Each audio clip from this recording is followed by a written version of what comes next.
Dahlias certainly ain't dowdy. In fact, this old-fashioned beauty is making one serious comeback. This diverse group of plants comes in a stunning mix of shades, from white and yellows to reds, oranges, pinks and purples, and almost black. Even specky bicolour varieties.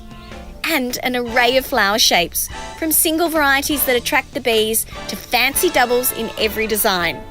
You'll find tall varieties and dwarf types that reach your knees.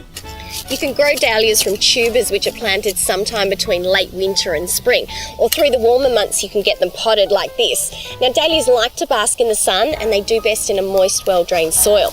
They also like protection from strong winds, particularly the taller varieties. Dahlias are one of those invaluable plants that burst into bloom in the summer and continue flowering right through until autumn, when a lot of that colour is dropped off.